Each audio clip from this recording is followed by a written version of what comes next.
You're watching CBS 8 Mornings at 6.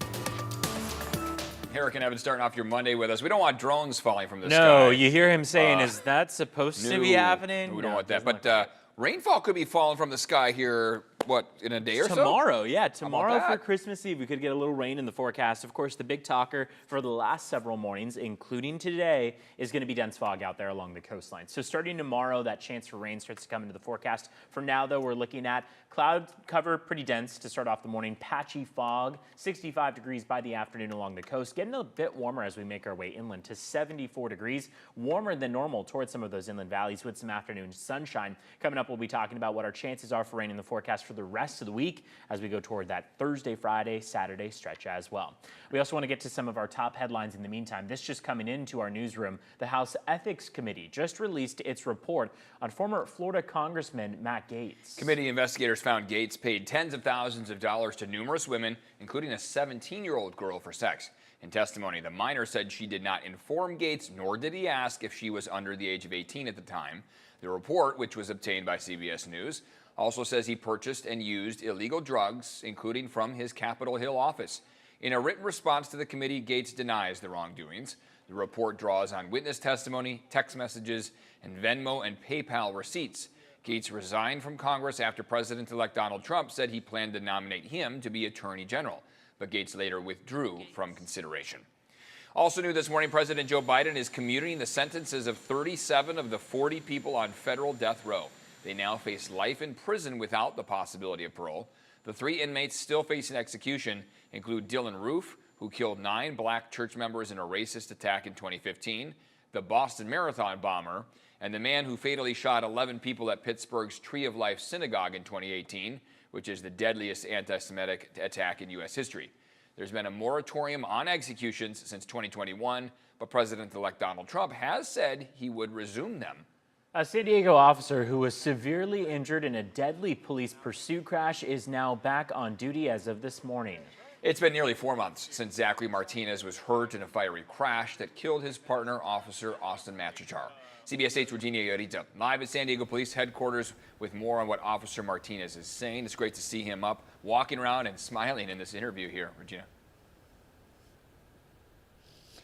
Yeah, that's correct, guys. Officer Zachary Martinez is back on duty after going through a recovery journey for the past couple of months. Yesterday, when we talked to him, he described some of his injuries and burn scars. But as you can imagine, his biggest wound, one that will take time to heal, is knowing that his partner, Officer Austin Machichar, won't be returning with him. Martinez even considered not coming back to the police department, but he says this is his dream, putting on that uniform and protecting this community. An answered prayer. Every time someone asks, I tell them it was an answered prayer because it was. It was absolutely an answered prayer that I'm here today. Now, Officer Martinez was hurt in a fiery crash that killed his partner, Officer Austin Machichar, back in August. The night of the crash, another officer was pursuing a speeding car that failed to yield for a traffic stop in Kearny Mesa. The police chase was then called off after the vehicle was driving at a dangerous speed. Martinez and Machichar were driving nearby when the suspect slammed into their police SUV, killing Machichar and sending Martinez through the windshield. Martinez says he suffered brain bleeds, a broken neck, severe burns, and fractured ribs. He was also in a coma for nearly 3 days. When he woke up, he had no memory of the incident. He only remembers saying a prayer for a second chance and waking up when he said amen. Martinez says he started his recovery in Texas, where his family lives, but after making great progress, he decided to come back to San Diego and return to the police department. I always wanted to be a police officer since I was a little kid. I can't just give up on a dream because something gets hard. And so I did that, and here we are. I'm just truly grateful to be able to get another chance to do it again. And as far as Martinez's recovery, he says all of his broken bones have healed. He still has some burn scars and is in physical therapy, but he's back on duty today. I'll send it back to you. Incredible to see him back on duty there. It's a story we'll continue to follow. This morning, police are looking for the person who shot and killed a 49-year-old man inside an independent living facility. It happened around 10:30 on Saturday night inside Oak Park Independent Living. The man died at the hospital. Right now, investigators are interviewing at least 9 people that were inside of the facility during that shooting. And police are asking anyone with information to come forward. You can remain anonymous by calling Crime Stoppers at the number on your screen. A disturbing turn of events following an important ceremony at Our Lady of Guadalupe Parish in Logan Heights. A thief stole their donation box, and it was all caught on camera. CBS's Alex Lai shows us the video and how the church is responding. That night, a beautiful celebration turned into a crime scene. The theft left some damages, and it left the church shaken. Security footage from 5 a.m. on December 13th captured the unthinkable: people stealing money from a church. 2 men strapped straps to a collection box that was here, hooked it up to a truck, revved the engine, and off they drove. Pastor Scott Santarosa showed me the destruction left behind. It was welded here, and they touched it and yanked it. A bent fence, missing cement, and spilled candle wax. Santarosa says it'll likely cost a few $100s to repair. I was shocked, but I was also just I was hurt because this was such a sacred place the day before. About 5,000 candles were placed and lit by community members during Our Lady of Guadalupe Day. These are pictures Santarosa submitted to the police the next morning. Just felt like this was theft. This is about money. He says the donation box was emptied regularly and likely had less than $100 in it. But the money is the least of his concerns. In some ways, I was relieved to know it was just a collection box, because that meant it was about money, and it wasn't about being disrespectful to Our Lady, or it wasn't, at any level racist. Nonetheless, donations are vital to the church. That's our income. We're not a business, we're a church, so we are dependent upon people's donations.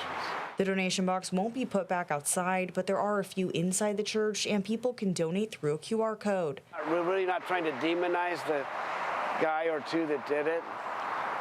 What would Our Lady's reaction be to them as she watched them?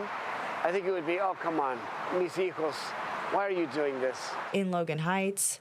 But aún así, yo los perdono. Even so, I still forgive you. So I'm sure that's going to be our posture, too. Alex Lai, CBS 8. All right, 6:08 on your Monday. Yeah, the mad dash is underway right now as millions of people are expected to head home for the holidays. AAA says a record 119 million people are expected to travel. TSA expecting to screen nearly 40 million passengers from last Thursday through January 2nd. That's 6% higher from this time a year ago. There were no significant delays at most airports, but for some in the Northeast over the weekend, snow and frigid temperatures led to some delays, even snarled traffic there. More snow and freezing rain is expected in parts of the Midwest and Northeast early this week. Storms are also expected to dump rain in the plains and out west, and flurries in areas of higher elevation. Meanwhile, we saw busy roads leading into our own airport. For the past several days, travelers here have been impacted by delays caused by that dense fog. Over the last few days, there have been dozens of flight cancellations and delays due to weather conditions. We just checked right now, there are 9 delays. Yesterday, there were 8 cancellations and more than 280 delays. That's compared to nearly 40 cancellations and more than 350 delays Saturday. The holiday rush still underway out on the roads. Today will be the last busy day ahead of Christmas. INRIC says the best time to travel by car today is before 11 a.m. The busiest times are expected to be between 1 and 6 p.m. Today, the average gas price in San Diego, $4.47 a gallon, 28 cents less than 1 year ago.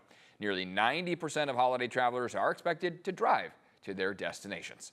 Let's get a check on the conditions out there. How is it looking at the airport? Is that fog sticking around this morning? So, I mean, that's been the biggest talker, right, of the last about 4 days has been dense fog out along the coastline. Good to say right now that it looks like visibility is doing all right out at San Diego International. I mean, we've been talking about that dense fog advisory that remains in effect through 9 a.m. today and how many issues it led to at the International Airport for the last several days. Right now, it is so patchy that there are many spots around the county that are seeing visibility down to 1 mile. Downtown San Diego Diego, not one of those spots right now. That, of course, can change at a moment's notice, but looking good for the start of the day out there. We'll keep you posted on what cancellations and delays look like out of International. Now, wind advisory is also in effect through midnight on Wednesday. It starts at 4 p.m. tomorrow. We're going to be seeing that across our local mountains and deserts as wind picks up in anticipation for a trough of low pressure arriving. So as that trough moves closer, pressure will change. That pressure change signals wind. Wind will pick up tomorrow evening, and we'll also see some showers come about tomorrow evening, which is, of course, your Christmas Eve. So expect some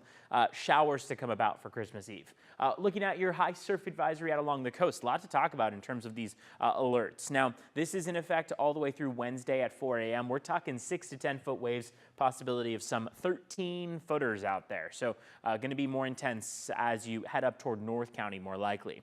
Current temperatures out the door in the 50s out by the coast, 51 right now in Encinitas, 50 in Carlsbad. You're in the 40s once you head inland, even some 30s toward areas like Ramona at 37 degrees. Hamula's at 52 and Alpine at 47.